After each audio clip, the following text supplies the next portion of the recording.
All right, so it's been quite the weekend. It's only Tuesday, but yesterday, of course, the big announcement from Justin Trudeau. He was resigning, stepping down as leader of the Liberal Party and ultimately as Prime Minister. But what we didn't hear and are now trying to figure out is what happens to all those bills that remain unfinished. In other words, they were promised by the Liberal government, but given the fact that there has been pretty much nothing going on in the House of Commons, and now that it will continue that way, at least until the end of March, what happens to them? We thought we'd try to find out. Eric Adams is a University of Alberta law professor and a Canadian Constitution expert. He is on the line. Mr. Adams, let's begin with, doesn't really matter which one, but with respect to what does happen in a situation like this, and it's not the first time a sitting government has prorogued Parliament, what does happen to these pieces of unfinished legislation? It's a good question, and in this respect, prorogation is different than a normal adjournment of a parliamentary session. It effectively ends the parliamentary session. It's a reset. It's a more dramatic and consequential ending of a term of Parliament.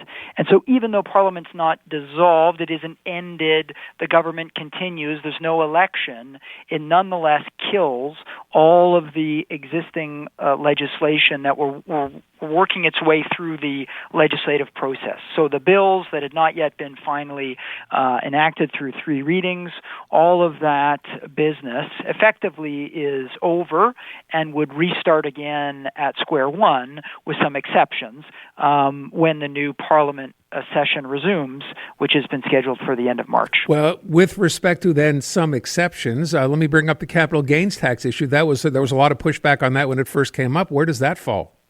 So the only exceptions to that rule, that everything's back to square one, are those things where there's unanimous consent of the House, where all the parties agree, then they can restart the legislation at the point that it got left off, and some private members' business, none of which applies to the capital gains issues that you're speaking about. More realistically, there's another issue, which is that this next Parliament, or the next session of Parliament, when they get back in March, it probably won't survive anyway, because the first thing that happens when Parliament resumes is a speech from the throne. That is by definition a confidence motion.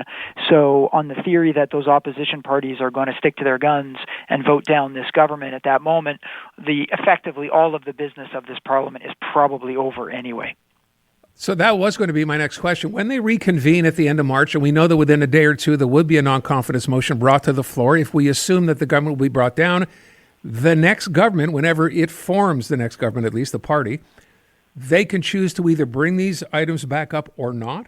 No, at that point, once you elect an entirely new Parliament, then everything is back at square one. So at that point, let's imagine a world, I don't know if this is hard to conjure, but let's imagine a world that Conservatives win the next election and form the government.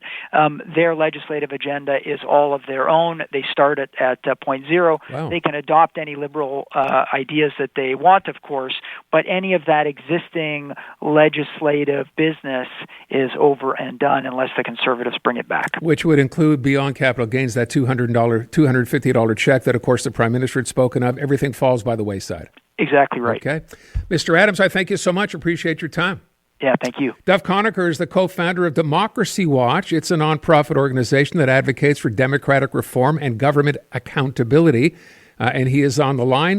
Duff, thank you for being here. You heard what Mr. Adams had to say. If all this stuff basically falls away, I think a lot of people might think, okay, that's great. Let's start with a clean slate. Is that good enough?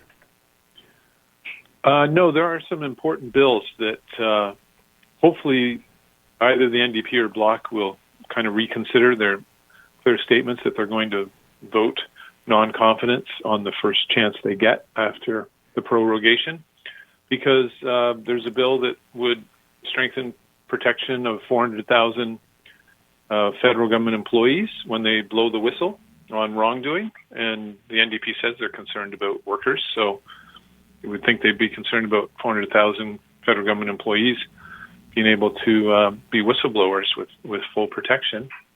And then there's also Bill C-65, which makes the federal elections more fair in some ways, and also has some measures to stop foreign interference.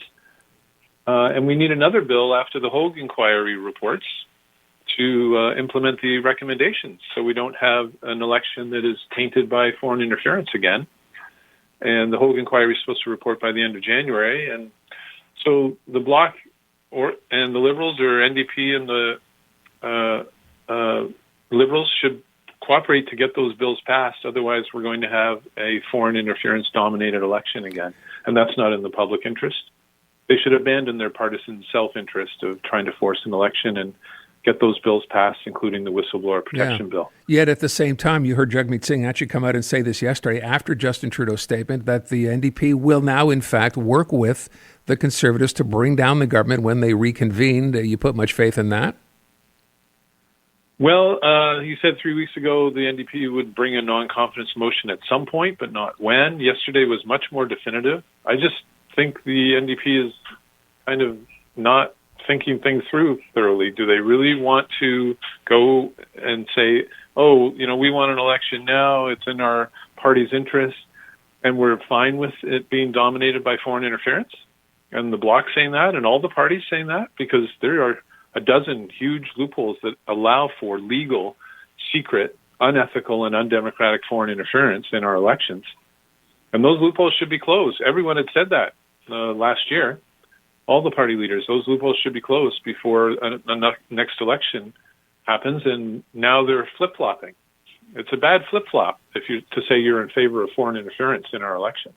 Are you optimistic, if I can sort of just push this down the road, let's say it is a Conservative government that's formed after the next election, are you optimistic that they would in fact go ahead and carry through with those?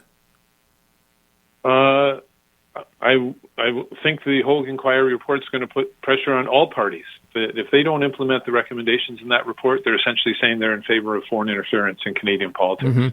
That's not a great position to be in when you're heading into an election and saying, yeah, our election platform is, we love the support of foreign governments and interference by foreign agents in Canadian politics to undermine the Canadian public interest. So it's going to put pressure on every party. In terms of the whistleblower protection, that was actually a Bloc private member bill from a Bloc MP, so it's kind of surprising that the Bloc wouldn't want that passed. It's been long delayed. It's been reviewed since June 2022, so 2.5 years. And again, it will strengthen whistleblower protection, which is really important for government accountability, which you would think all parties would be interested in.